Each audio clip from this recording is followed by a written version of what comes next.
Hi, this is Miranda with Magic City Mama, and I'm here today to do a little bit of a comparison video, kind of like a showdown of the fall palettes. In particular, this fall, this season, I found myself particularly attracted to like palettes that had like the rust and the golds and a little bit of burgundy, kind of not too burgundy though, because I don't really wear burgundy eyeshadow, but just a hint.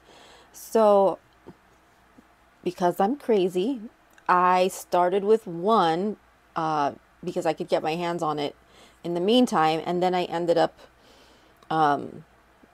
purchasing the other one to see if it was similar, and then I purchased another one because it was the one I really wanted and I was waiting to get it, and then I got one more just for good measure. So let's get this started. The first one I had got with points at Sephora was this one, and this is the Dior Backstage eye palette in the color Coral Neutrals. And to me, corals reminds me of summer, but for some reason this palette in particular, the corals in here had a little bit more of like a terracotta color, some neutral colors, a little bit of a burgundy. It kind of reminded me of fall. So this one looks like it can go from summer to fall. The next palette I picked up was another Dior, but this one was the regular Dior in a limited edition. And this is the 5 Colors Couture in the color Bayadere. And if you see, it is so damn similar. You see the brown, the like light brown here and here. You see this color here. This one's a little bit more pinky. This one's a little bit more brown.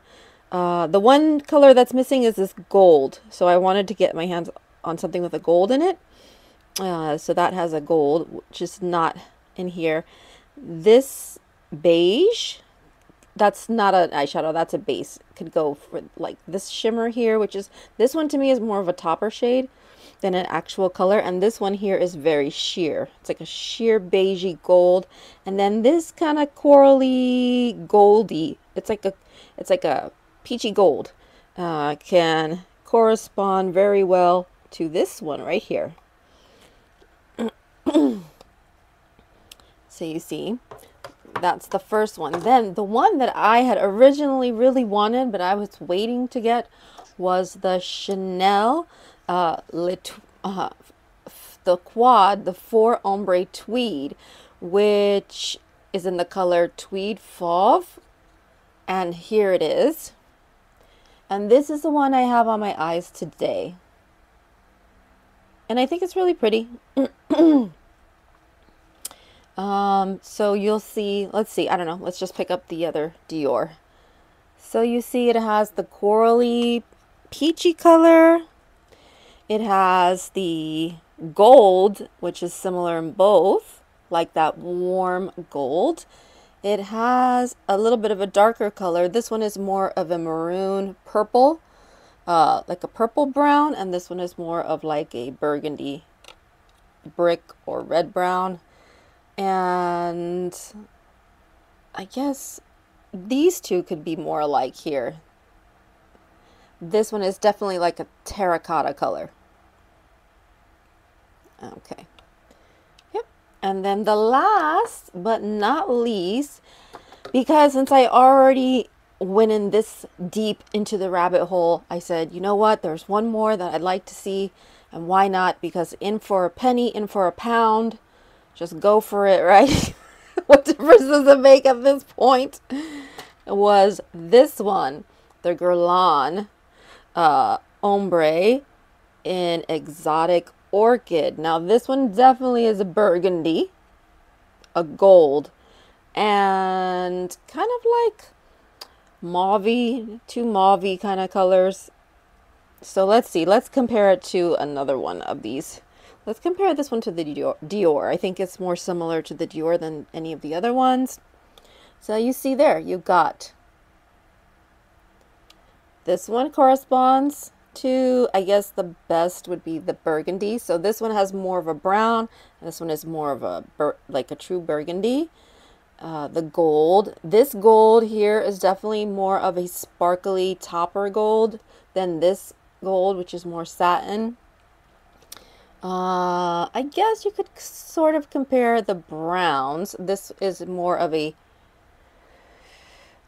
well, they're very actually similar looking at them head on. This one looks more satiny.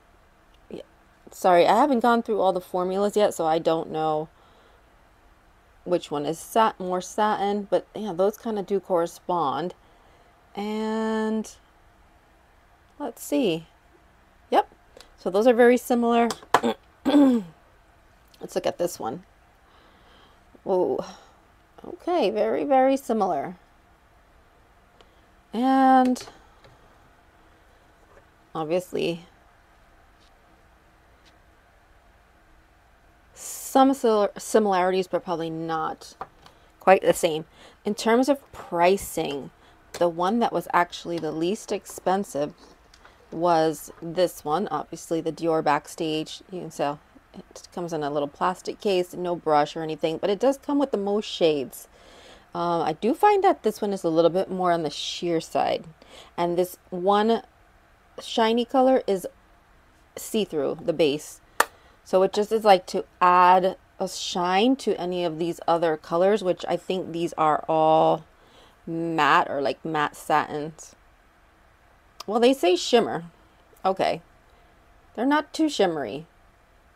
Yes, so this is the highlighter Golden Peach, Shimmer Coral Blush, Shimmer Tangerine, Shimmer Pink Coral, Sculpting Powder Warm Tan.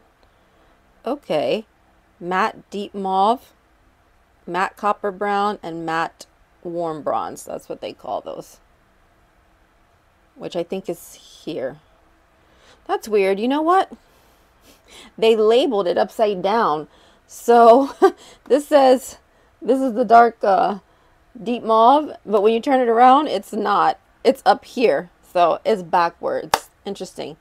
But in terms of pricing for the last three, this one was probably the next least expensive. And then these definitely went head to head. But you see here you've got a lot bigger pans. And let's see if I can tell real quick. I don't have my glasses on, but it says it is how many ounces? 4 times 15 grams. I think that's what it says. I'm very, very blind. And this one says,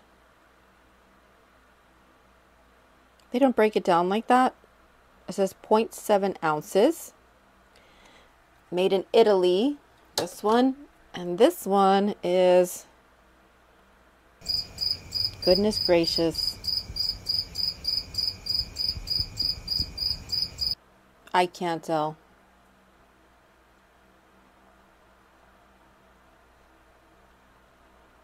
It's very hard to see, but this one is also made in Italy. Let's see where this one's made. This one is 7.4 grams. And this one is made in France. Also funny, so the Dior is actually made in France. Chanel's made in Italy. And this Dior is made, where is this one made? Also in France. And now for good measure, before this video gets too long, I pulled out an old palette from my stack that I have really never worn before because I'm crazy like that and I just buy things and put them away. And then I forget about them. But I had pulled out this, which was the Melt Cosmetics, the Amor y Mariposas palette. And I just wanted to see because I kind of had the feeling it had some of those fall colors. And here's this one here. And as you can tell, it does have the golds, some neutrals, some rusty colors, and some purples. So this actually would make a really nice fall palette as well, if you're into those colors like I am right now. Anyway, that's it. I hope this was helpful for you if you were looking at those palettes. Let me know if you want to see any more of them up close. Bye.